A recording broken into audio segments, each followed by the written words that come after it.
আসসালামু আলাইকুম রহমতুল্লাহি তাআলা ওয়া বারাকাতুহু। আমরা সকলেই জানি যে আল্লাহ তাআলা রমজান মাসের রোজাকে ফরজ করে দিয়েছে, কিন্তু এই রোজাকে ফরজ করার মূল উদ্দেশ্য কি? একটু চিন্তা করে দেখুন। সকাল থেকে সন্ধ্যা পর্যন্ত সমস্ত বৈধ কাজকর্ম চলমান থাকার পরেও শুধুমাত্র ক্ষুধা ও পিপাসায় সময় কাটানো এবং কি এক ফোঁটা পানি পর্যন্ত গলা দিয়ে নামতে না দেওয়া, এটা যদি রোজার মূল উদ্দেশ্য হতো তবে বিষয়টি এত গভীর ও তাৎপর্যপূর্ণ হতো না।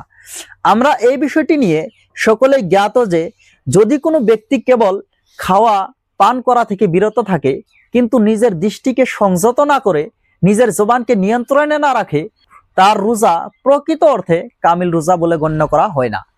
আমারও আপনার প্রিয় নবী হযরতে মুহাম্মদ সাল্লাল্লাহু তাআলা আলাইহি ওয়াসাল্লাম ইরশাদ করেছেন, মাল্লাম ইয়াদা কাওলা যুরি ওয়াল আমালা বিহি ফালাইসা লিল্লাহি হাজাতুন ফি আন ইয়াদা তাআমাহু ওয়া শারাবাহু। যে ব্যক্তি মিথ্যা কথা বলা এবং তার উপর আমল করা পরিত্যাগ করে না, তার ক্ষুধার্ত ও তৃষ্ণার্ত থাকা আল্লাহ তাআলার কোনো দরকার নেই। অর্থাৎ যে ব্যক্তি মিথ্যা, প্রতারণা এবং অন্যায় কাজ ছাড়ে না, তার শুধু না খেয়ে থাকা, না পান করা আল্লাহ তাআলার কাছে গ্রহণযোগ্য নয়। রোজার সময় আমাদেরকে এমন অনেক বৈধ ও হালাল জিনিস থেকে বিরত রাখা হয় যা সাধারণ জীবনে সম্পূর্ণ বৈধ, যেমন খুব পবিত্র ও বরকতময় পানি, আবে জমজম, মদিনা মুনওয়ারার খেজুর, এসবও রোজার সময় গ্রহণ করা নিষিদ্ধ। এত কষ্ট করে রোজা রাখার হুকুম দেওয়া মানে এর ভিতরে নিশ্চয় কোনো তাৎপর্য আছে, কিন্তু সেই তাৎপর্যটি কি হতে পারে? তাৎপর্যটি হলো এই যে মানুষ এক মাস রোজা রাখে, এই সংযমের অনুশীলন মানুষের বিবেক ও স্বভাবের উপর গভীর প্রভাব ফেলে। আপনি একটা বস্তু নিশ্চয় লক্ষ্য করেছেন যে রমজান শেষ হয়ে ঈদের 2-4 দিন পরেও দিনের বেলায় হঠাৎ পানি পান করতে গেলে বা কোনো পানীয় বস্তু হাতে নিলে এক ধরনের দ্বিধা ও সংকোচ অনুভব হয়। যদিও তখন রোজা নেই, তবুও মনে হয় আরে আমি তো রোজার অবস্থায়।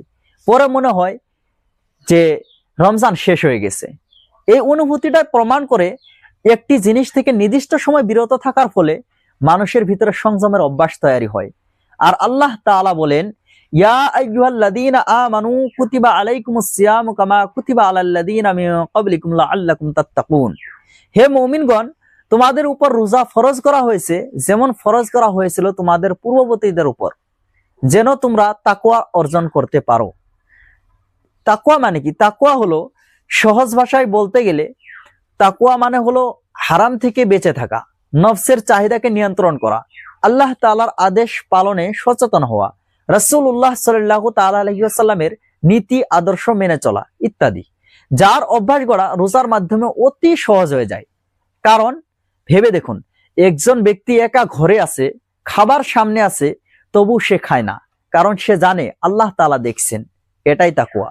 সুতরাং যদি আমরা সৈয়দুশ শুহুর আর রমজানকে সৈয়দুশ শুহুর কেন বলা হয় বিস্তারিত জানার জন্য উপরে দেওয়া আই বাটনে ক্লিক করে ভিডিওটি দেখে নিতে পারেন। রোজার মাধ্যমে সেই সব কাজ থেকে নিজেকে বিরত রাখার অভ্যাস গড়ে তুলি যেগুলো শরীয়তে হারাম, তাহলে পরে সেগুলো করতে গেলেও আমাদের হাত থমকে যাবে, আমাদের অন্তর বাধা দিবে। এটাই রোজা ফরজ হওয়ার আসল কারণ। আর এভাবেই মানুষ ধীরে ধীরে স্থায়ীভাবে গুনাহ থেকে নিজেকে সংযত করতে শেখে। এটাই রোজার আসল দাবি। আল্লাহ তাআলা যা হারাম করেছেন তা থেকে সম্পূর্ণভাবে বিরত থাকা, আর যে কাজ করার নির্দেশ দিয়েছেন তা যথাযথভাবে পালন করা। ভিডিওটি উপকারী মনে হলে একটি লাইক দিয়ে শেয়ার করে অন্যদেরও জানার সুযোগ করে দিন, এবং এরকম ধরনের আরো ভিডিও পেতে চ্যানেলটিকে সাবস্ক্রাইব করে আমাদের সঙ্গে থাকুন।